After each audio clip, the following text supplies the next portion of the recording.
we transfer something to the reserves, does that change where it's earmarked in the budget for, like those deposits, specifically the donations of $1,180? So when we're, to make our budget balance, we transfer out of reserve funds to make the budget actually balance.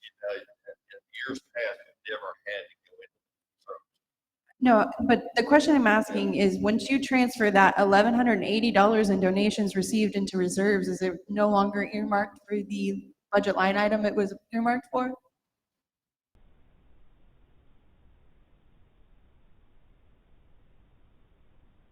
Okay, so the 1180 was in donations received. Yes. So. For it- the it does- parks. It does not touch anything about the reserve. So when you move them into reserves, what I'm saying is that amount is still allocated for the parks and it Yes. doesn't change that. Yeah, Okay. because it's not actually going into Okay. reserve. And then, so do we need to suggest any amendments for these changes in the wording that you just said? For example, You know, I would like the motion to include, the change where I said increase. so I only heard one of those, and that's in Okay, the this. first one would be for under revenues. Yep. So should it be with, a net decrease of, no, I guess. It would be, yeah, program. And then, program, both increases, I was So reading. so the litigation of 3,500 with a net increase of $17,960, that is correct? Everything's correct, yes. It is.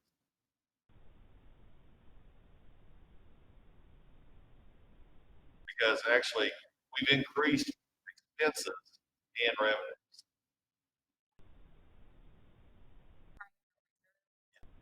Right. And we increased our expenses.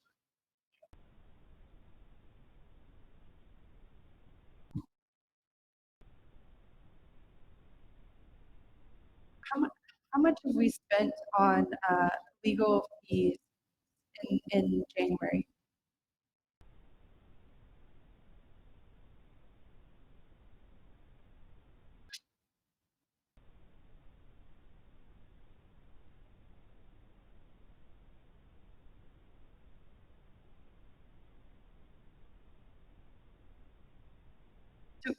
In the future, can I make a request that when we do these budget amendments, that the current finances are also included in it? Because it's really helpful to know where we're actually at, especially when there's projections involved.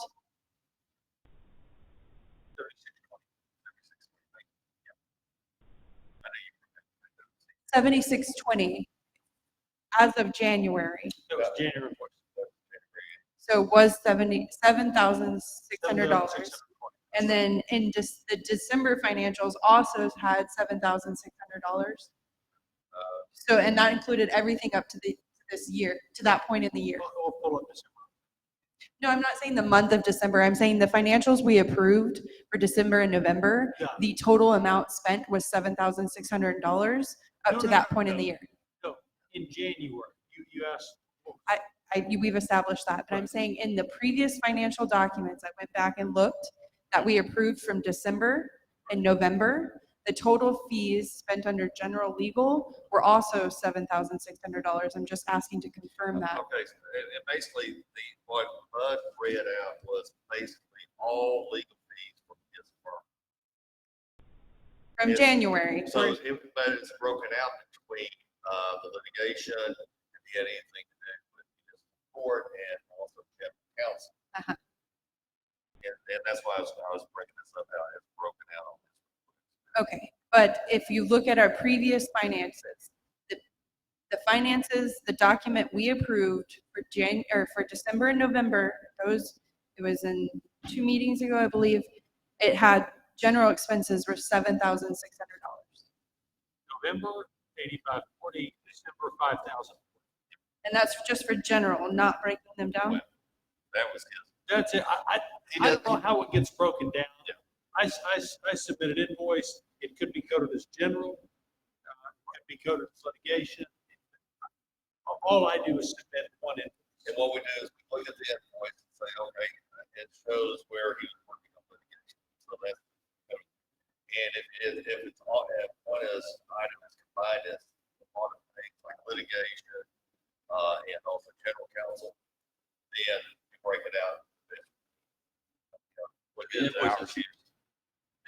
that I've seen are pretty. What the city attorney uh, basically, Right. I do like the idea of breaking up the council expenditures to, whether it was a staff of council request.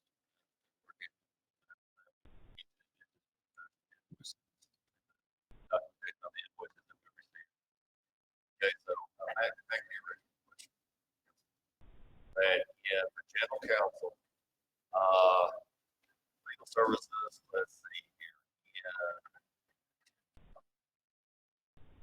Bill we paid in October was in September, $40. Legal costs for, broke it out. 11/16 in October was $2,800. The, bill that we just, was paid for the year end, we had another bill that we paid on 12/9. 12 billing for $300. The January billing was $48. So basically, we expended $11,908. First 3 months. And when we made, when I was recommending the budget, and I took what we spent for the 2 months of, well, basically December and January. And so, okay, that's 43, 48, 3,500.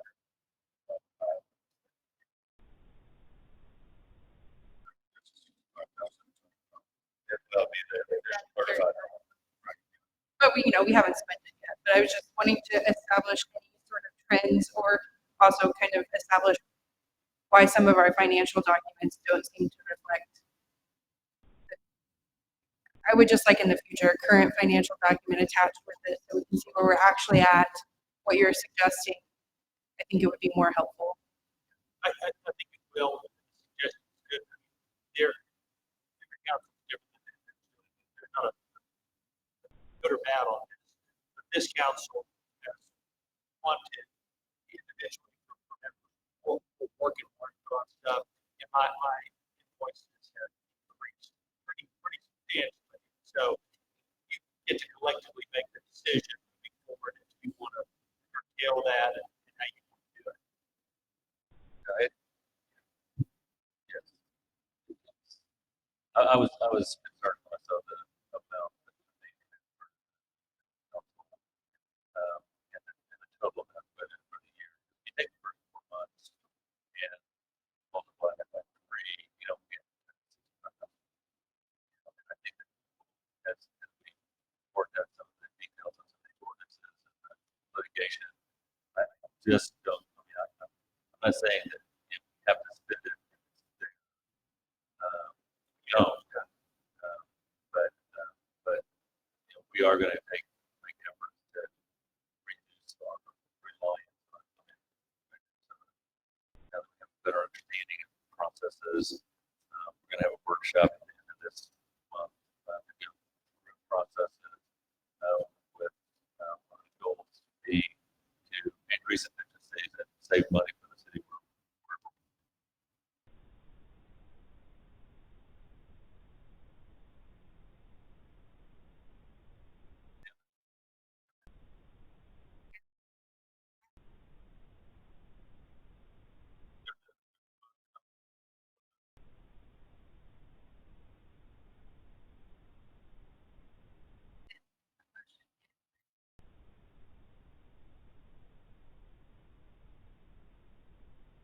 Main motion for further discussion. Aye. Aye.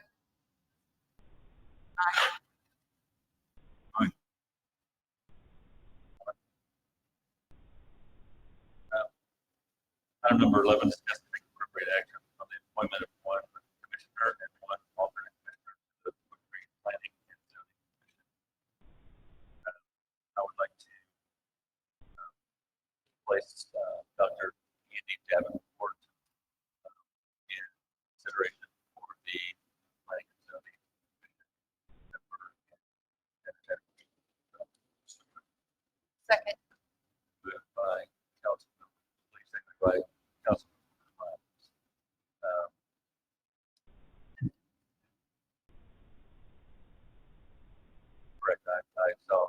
all four of the plus previous applications. And I've gotten to know the Jeff. Andy is he's MD, he's a fighter pilot. He's got a young family in town. He's worked in and around the P&Z issues in the past. Very bright and sharp guy. His mom's okay too. And so that's my thinking behind it.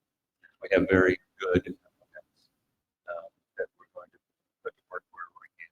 But that's my choice. May I have it repeated?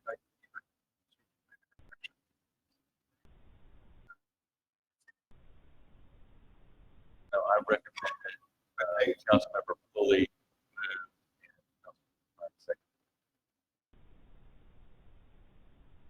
No, I was asking if you could repeat.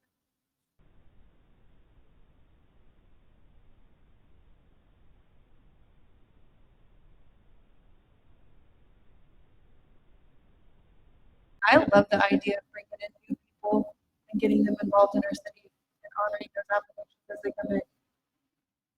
That was really exciting. Other discussion? Hearing none, call the roll. Aye.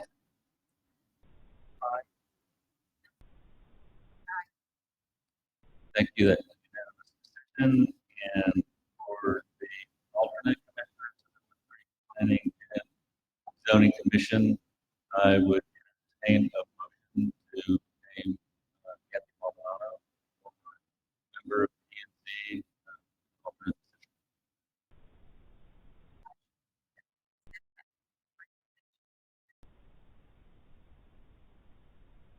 Moved by Council Member President.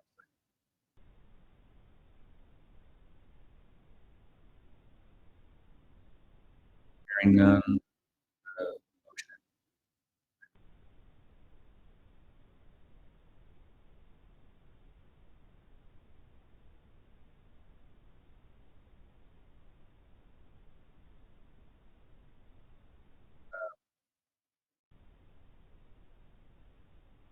I'd like to recommend from the applicant,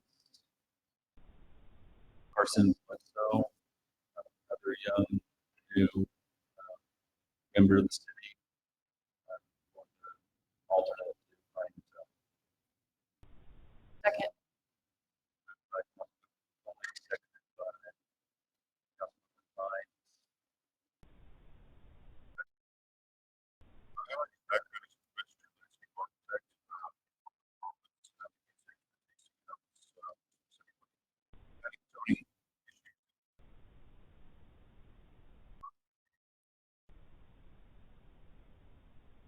I've also gotten to know a little bit about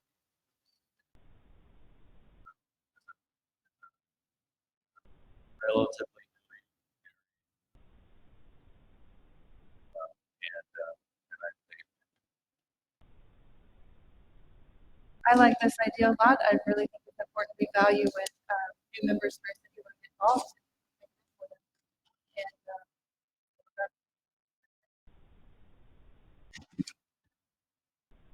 the other discussion. So please, Aye. Aye. thank you for one, with the report section of the agenda. I just get ready to call for a special council meeting on February 23rd here in Camden, Virginia.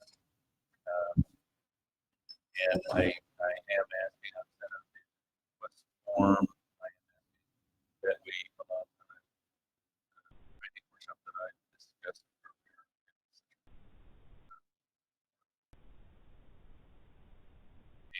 That's a standard report.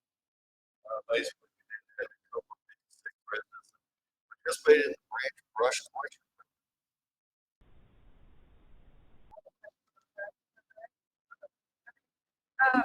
So with that, why did residents need to register? Okay, if they're already driving the streets, like in many cities, they just pick it up where they see it.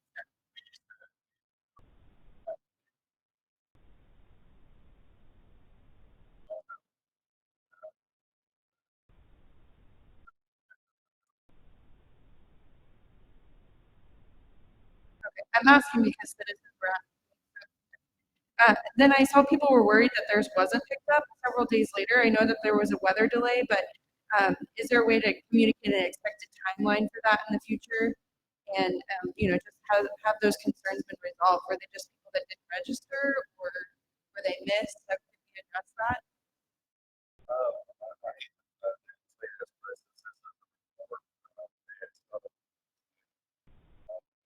Can't answer questions on a report.